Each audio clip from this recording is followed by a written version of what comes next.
Well, welcome.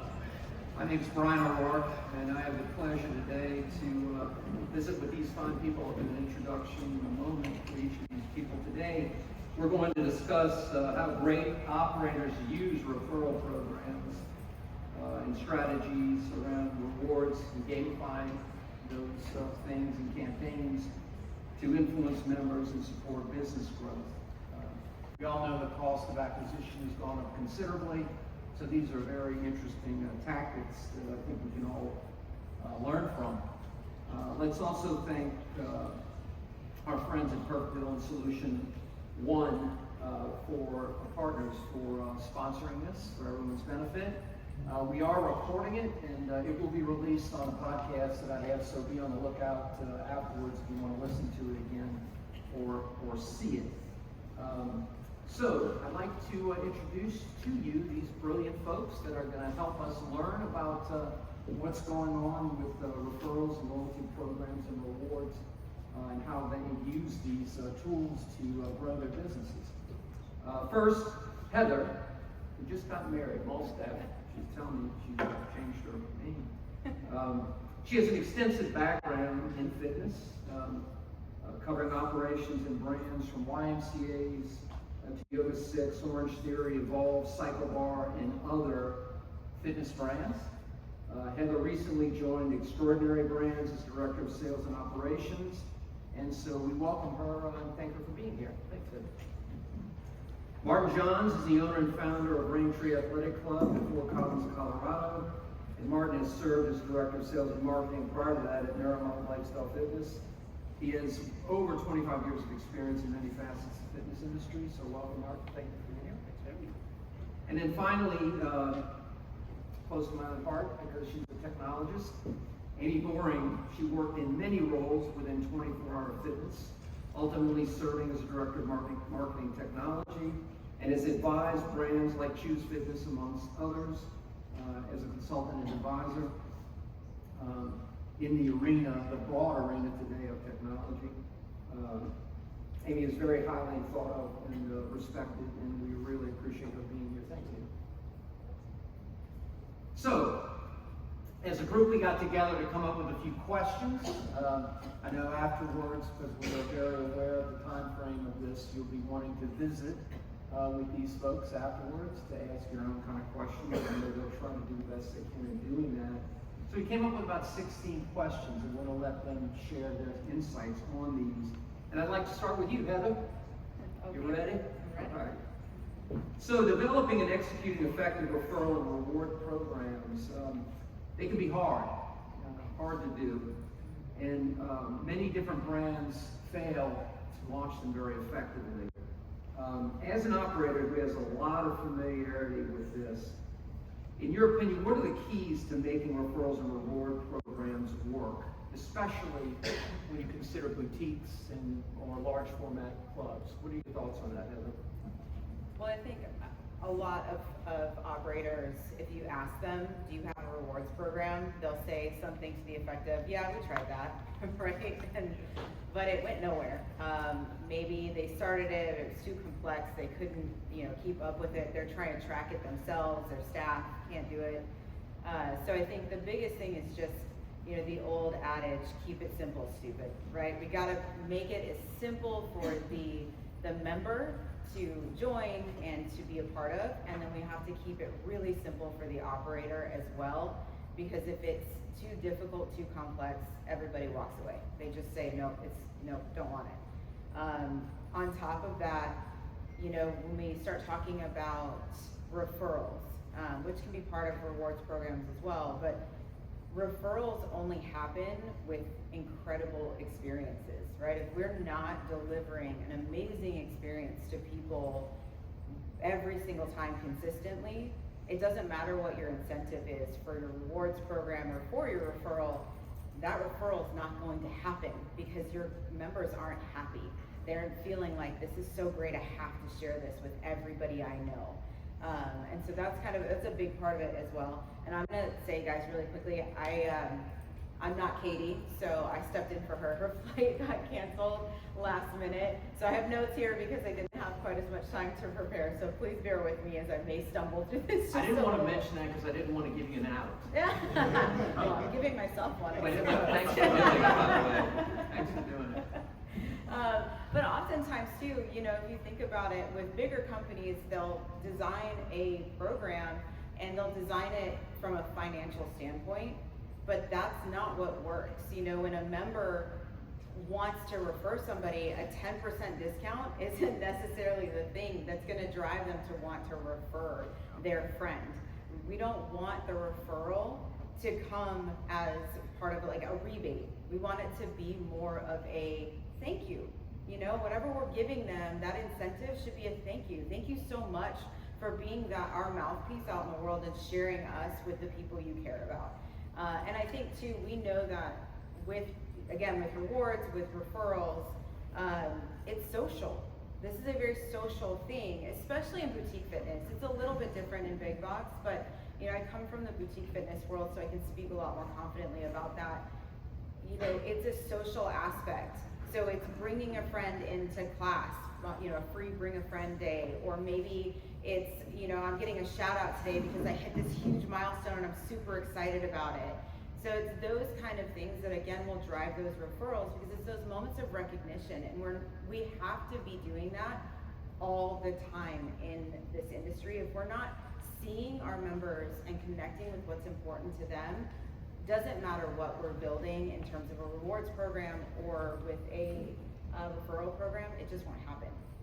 And I will say, you know, finding somebody to partner with that can keep it consistent and make it easy, have a platform for you so you're not using paper and pencil in your studio to try and track things, and working with a B2B partner who may stick around, may not, may want to continue this partnership, and then all of a sudden you're scrambling to find a new option.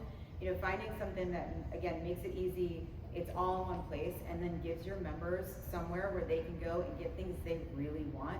Again, a 10% discount or discounting your product for them doesn't help you either. It takes away from your bottom line as an operator and makes it harder for you to grow your business. Well put. Anything you'd like to add, Martin, to this? Oh. You did a great job. Yeah, great job. Great job for just Stepping showing up up. last minute. Amie, anything you'd like to add? I would just underscore the simplicity to the member is really key, and I'll get to that later, but put it in the mobile app, that's fine. If you can, that's where they are, and that makes it easy for the customer, and Yeah. that's enough. Keep it simple, stupid kind of thing. Yeah, that's brilliant. So Martin, referrals. I understand they are the #1 source of union membership in your club. Correct. What are the keys to your success in the referral program? And you said before it starts with systems and products itself, like we were just mentioning. Tell us about that. Sure.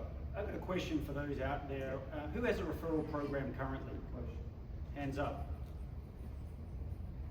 Okay. And then another follow-up question for everyone. What is your #1 source of new members? Is it referrals? Because if it's not, I think you're missing out on some really low-hanging fruit. So at Raintree, you know, we've got 4 keys to success for our referral program, and that starts off with the product. Like I was saying, if we don't have a product that's referable, then it wouldn't matter who we're partnered with or what we're giving away or what we're doing. It's just not referable. You know, we talk about all the time at Raintree about making sure that our members have a legendary experience, and we actually qualify and define what legendary means. And for us, it means that their experience was so compelling that they felt like they had to tell somebody about it, whether it be a Google review or a referral, but that's the standard that we set for ourselves as it relates to that member experience. So first of all, it starts with the product. The second thing is a system. We're very system driven at Raintree, and because of that, we've got a key focus on our referral program. And without that, just backstory, we've tried referral programs for 25 years. They weren't always successful. the last 4 or 5 years, it's become incredibly successful, and that's because we put that system in place, right? So as an example, I was old school, I was taught old school sales, point of sale referrals. Hey, you're signing somebody up, can you give me 3 names? 3 names of people that you know. Found that wasn't working for us. It might work for other clubs, but it certainly wasn't working for us. We were getting very, they weren't healthy leads, they were just names. Sometimes the names and the numbers didn't even match, right?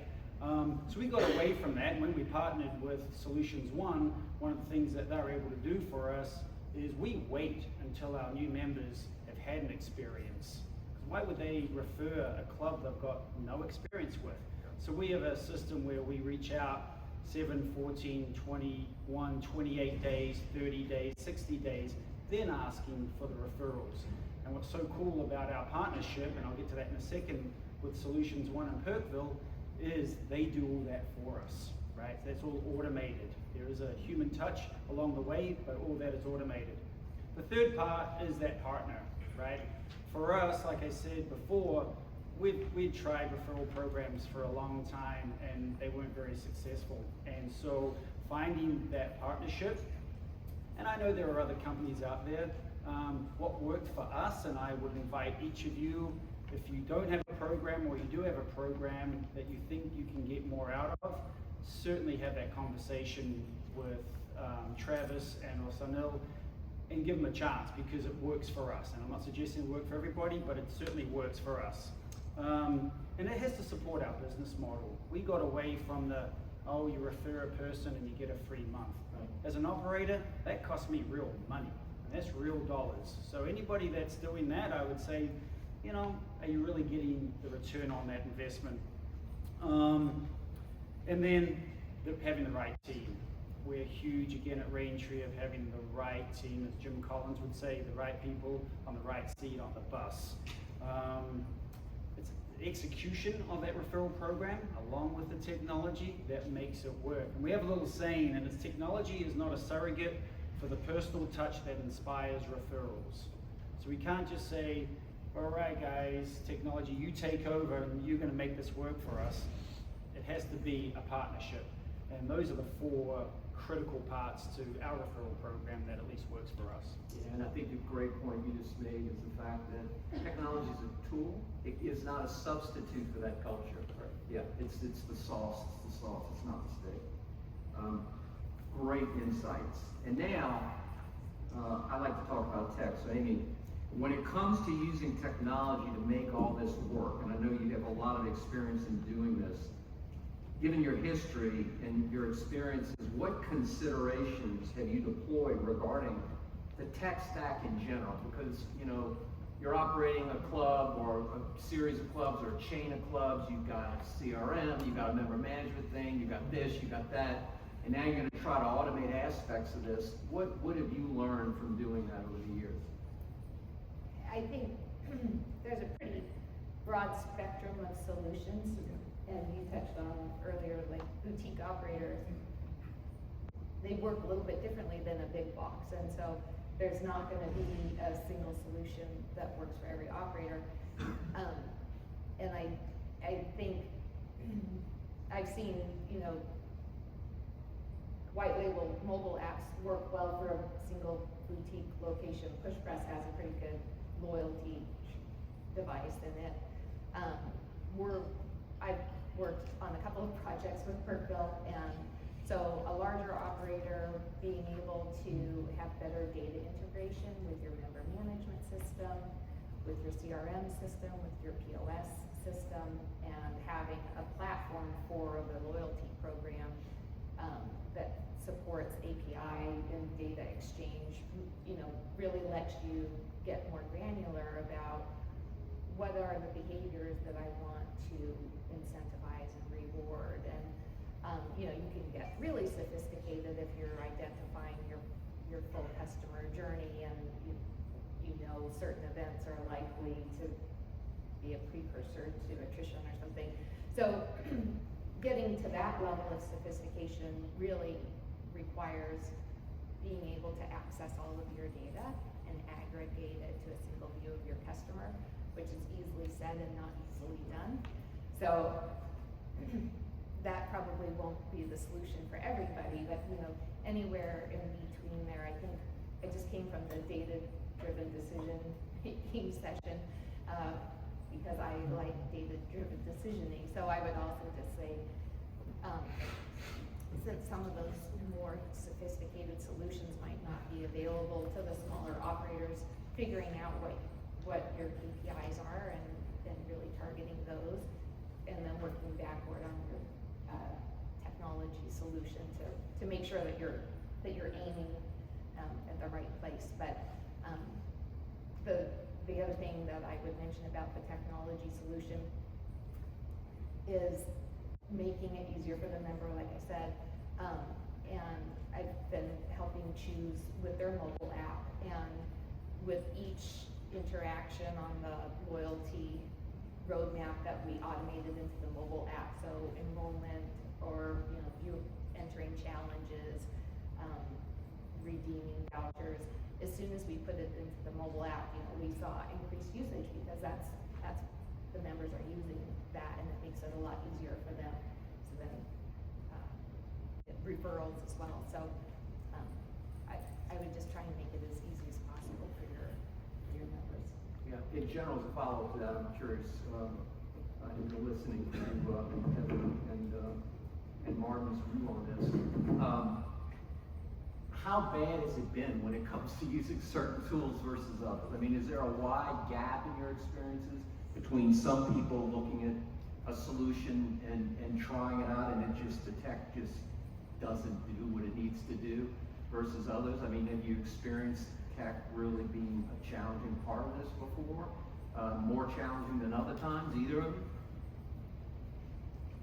I mean, I think making sure that the tech is tracking what's important to your member base, and that's not going to be a one-size-fits-all. So sort of every modality is going to be a little bit different, but making sure that whatever is built is going to make sure it is, like I said, tracking what's important and what is going to connect with your members so that it's meaningful for them. I would just say we lucked out because we were pretty much early adopters with Solutions 1 and Kirkville. So we sort of went with them from the get-go, and it worked really well. So I think at some point in time there's some dumb luck that goes along with it. And yeah, very, very fortunate. And so I don't have other experiences with other platforms, which is kind of cool to find that one first time around. And the thing that I most appreciate probably about the tech stack that we've come to use and be effective with is that it's not just about referrals. It's also about tracking everything from usage, being able to determine and really focus in on our members that are using the club, because quite honestly, I'd much rather have less members using the club and spending more than I would more members not using the club. So being able to use, whether again it be Solutions 1 and Kirkville for the reward side of things and incentivizing our members to use the club, it was a game changer. And so yeah, very fortunate to find them so early on. That's cool. So, Martin, from a financial perspective, right? In the end, this has to make business sense. Yeah. And it's surprising to me in certain respects because word of mouth is still, rocket fuel if you have a good product to get more business. Let's talk about the financial considerations. We mentioned in the beginning that the cost of acquisition has gone up considerably, especially with reliance on digital marketing. The cost of leads through Meta has gone up a lot in the last 4 or 5 years. So there's got to be financial considerations, and I know you put pen to paper on this, like you mentioned, your number one source of new members is referrals. What are the other things you consider when it comes to an ROI calculation on this approach to business in general for you? Yeah, well again, I put it down to four main parts. And one is that lower acquisition cost. I don't know about you all out there, but it's not just about spending money, it's about being effective with our marketing. I'm relatively small and I don't have an endless marketing budget, so I really need to be very tactical with where I spend my money. And so, one of the things, again, with this referral program specifically, the lower acquisition costs, our number one redemption through Perkville is bring a buddy to workout day, right? Awesome.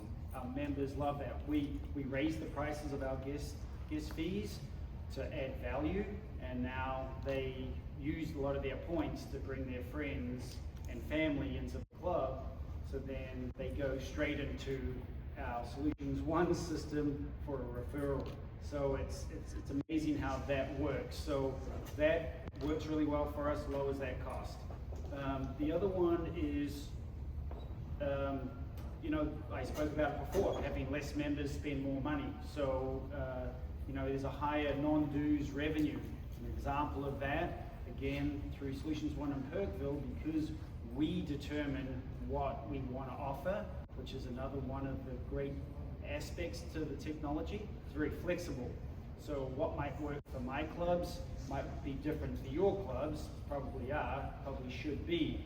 But one of the things that we would use was you can redeem points for a complimentary or free personal training session, right?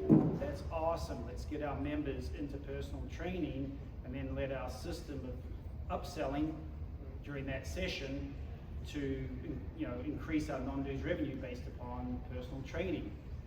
Try to get them into subscription-based personal training, so we've got that reoccurring income every month from this complimentary.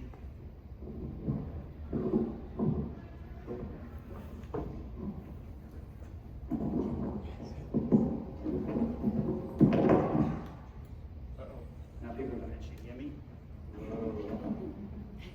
I'll try to speak English.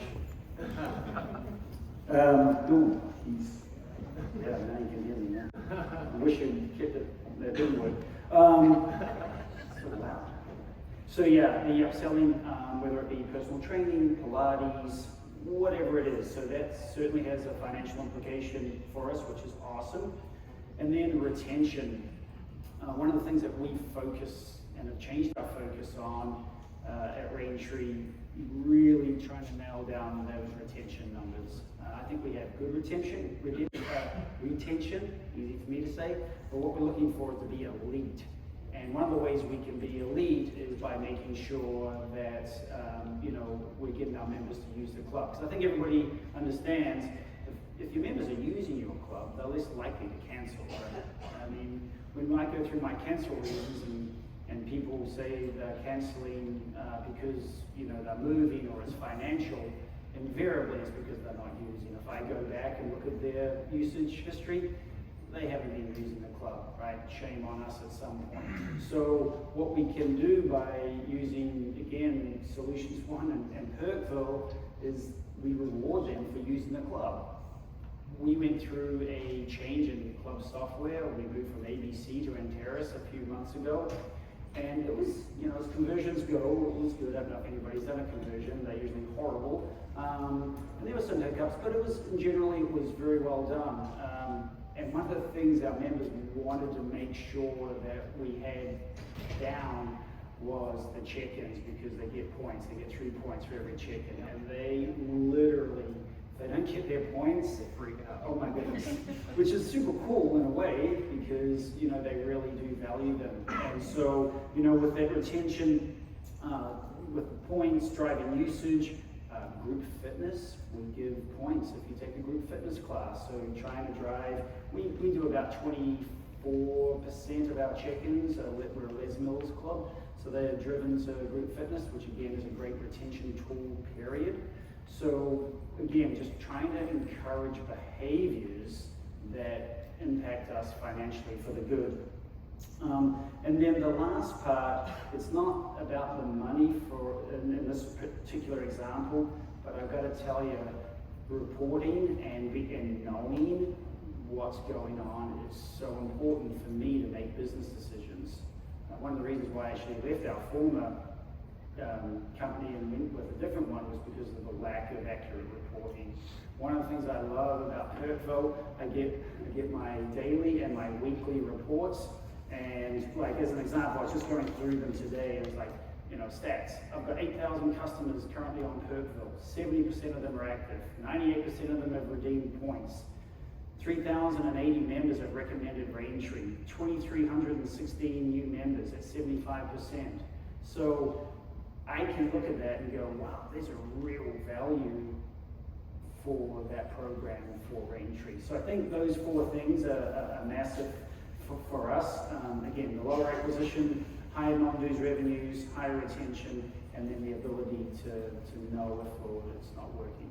Very insightful, Mark. Thank you. Amie, anything you want to add to that? No. Pretty comprehensive, huh? Heather, what do you think? Yeah, I agree with everything. We also have only really used Perkville.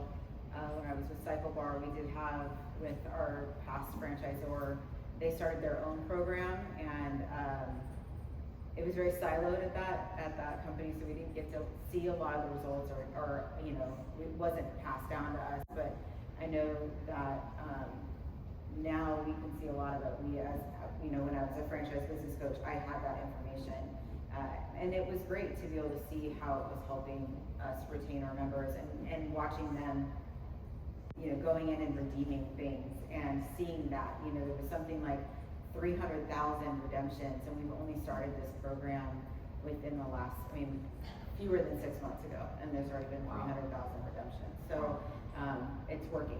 People are using it. Wow, that's really cool. So let's talk about gamification. You know, in today's world, motivation, you know, people's becoming accustomed to having this sense of gamification of everything. It's an interesting dynamic, and this is part of that, right? What does it mean to you, Heather?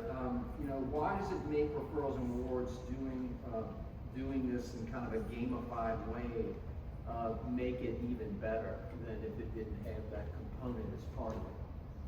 Well, because it's fun. You know, I mean, at the end of the day, how do we keep our members engaged? We keep it fun. We keep it something that they want to do. People enjoy what's being tracked. They want to know what their progress is. You don't join a fitness studio to not see any progression, right? So part of this is them able to see that progression in a different way. So maybe they're not able to see the gains that they wanted to see yet. Sometimes that takes some time, but they're getting something for those check-ins or for the classes that they're taking. So it's just a different way for them to see their progress, and for them to get really excited when they hit that badge or whatever it is within the system of, like, you know, you've hit your 50 classes, those milestones. They're really important. And I think when it comes to retention, the biggest thing is making sure that we are you know, meeting our members where they are. Are we hearing them? Are we seeing them? Are we recognizing them for what they're doing within our four walls? And if we're doing that, we're closing our sales funnel.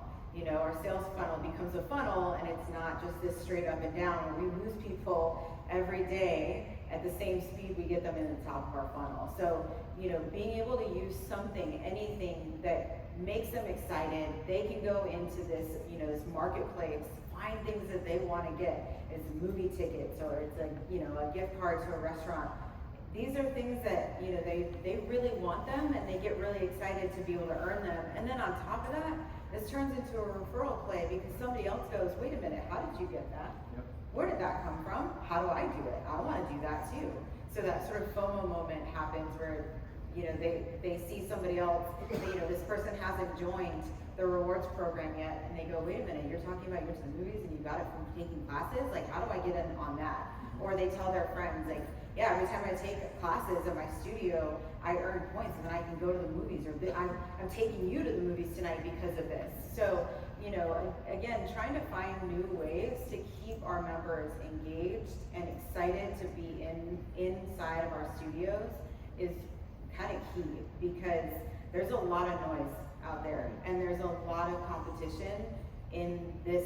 We know this, we all know this, we're all sitting in here. There's so much competition in this industry, and, you know, having that one thing that takes you just that little bit higher, it makes all the difference sometimes.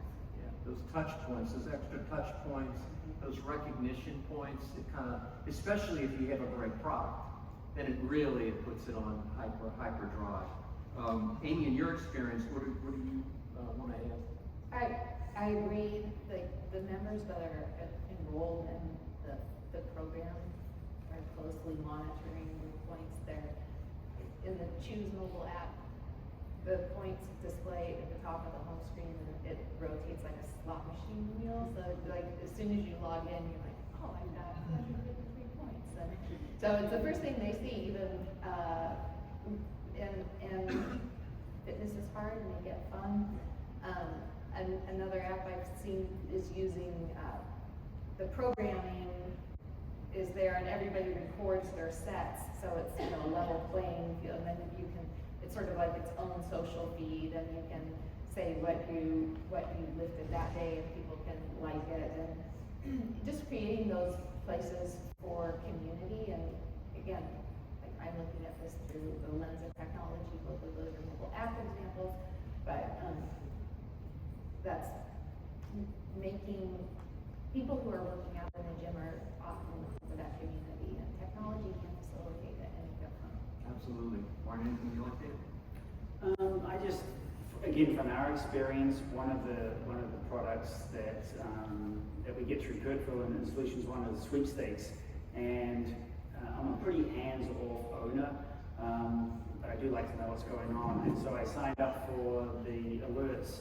And I always know when a sweepstakes has gone out to our membership, because my phone just lights up with everybody redeeming points to try to go into to win the sweepstakes, which is typically some really cool trip or something big. And what it tells me is how engaged our members are into the program, which again is a really good thing. I would say before I signed on the Solutions one back in the day, is one of those things that I was mindful of, because it's a lot harder to take something away from members than it is sometimes to give it to them. And I really didn't know right off the bat how successful it was, and it was so successful at first.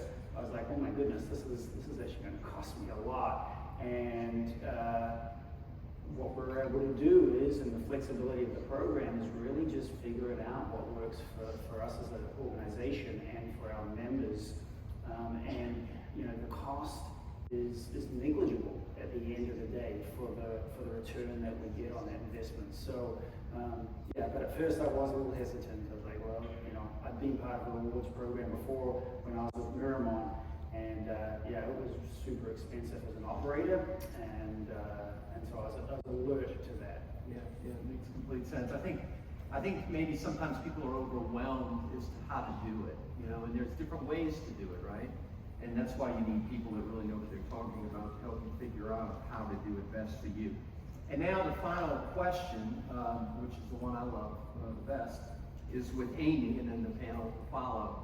So when you think about digital interactions with members, you know, from a technology perspective and operations, where do you see this going in the future? I mean, we hear about personalization a lot.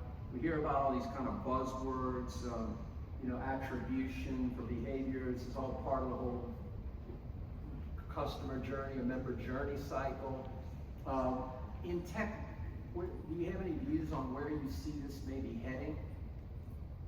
I think it's the development of more mature strategies that are probably implemented in the same way that they are today. But again, if you want to target specific behavior that you know, if you're segmenting your member audience, and you want to get really granular in those rewards, that definitely becomes a problem of data and integration.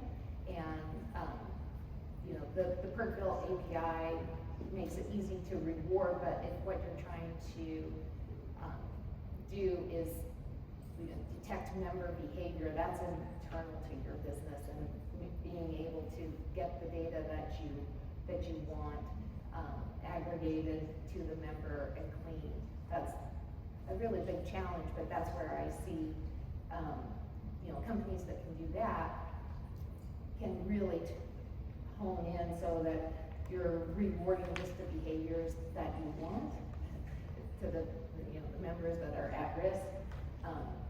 That's where I think, some operators will be able to get to, but, I think that's a steep hill, so, you've gotta have enough volume there to warrant the cost. Yeah, you have to have scale, right? Yeah, Yeah. I really think that there are simple solutions to creating these loyalty programs and communities that are available to small operators, and I think they really do make a difference. One of the business presentations that was at the Tech Summit last October was the Bay Clubs. They almost have their own referral program because their pricing model is like a group pricing. Yep. And so if you get 4 people to share your membership, so the member base does their own referral management because they're sharing the cost of it. And then another recent example is, I think Hyrox is killing it. Like, they have their own referral mechanism that's not technology related, but because they have so many different plans and you can compete as a team, and you are bringing in your own people, and spectators pay to visit the event, and I think referrals are not technology dependent, which is probably not the position I should take. No, I think you're right. You're right. It's what you were talking about earlier. It's the reality of the culture of the organization, the way the business operates has to go hand in hand with the tech. You can't have one driving the other, right? The technology makes it scale. Yeah, that's right. I mean, think about it. Your bank, your credit cards, your travel, pretty much anything you do, renting a car if you're coming out here, it's all being gamified with reward aspects to it. I mean, almost all of it, with interfaces around that to create value. It's kind of part of the customer journey in a lot of other industries, right? Yeah, but those things, you have to have scale to do those really well. Well, to your point, Bryan, I think it's an expectation almost, because it is in all these other industries, whether it be, your credit cards or airlines. Yeah, I mean, I just think, quite honestly, it has become an expectation, and I think that's something that if you aren't doing right now, like I said earlier, would be certainly something to look at doing, and they are scalable. I hear what you're saying, as it relates to cost up front for maybe smaller operators. And I'd caution that thinking with what I used to think was, do I have enough money to do it? And I would suggest, I don't know what everybody's financial situation is, but I might suggest that, that you cannot not afford to have a referral program or a rewards program. It doesn't have to be grandiose. You can start off small. You can do it like Hyrox, and you don't even need a lot of technology. Go back to the old days of writing it all down. But if you don't have a referral program, or if you don't have a rewards program, I think you're missing out on potential income and members. Excellent. Well, listen, I want to give the panelists a round of applause, please, for their insights. Also, Referral Solution One partners who sponsored this, they're all here. So if you want to learn more about how to actually pull this off, please check in with them. I know our panelists will be around for a few minutes to answer any questions. And then HFA is asking us to present this survey at the end so you can tell everyone what a great job we did. And if you don't think we did a great job, then please don't take the survey. Or it's kind of cheap. But I hope everybody has a great HFA show, and thanks for being here. Have a great one. Thank you all.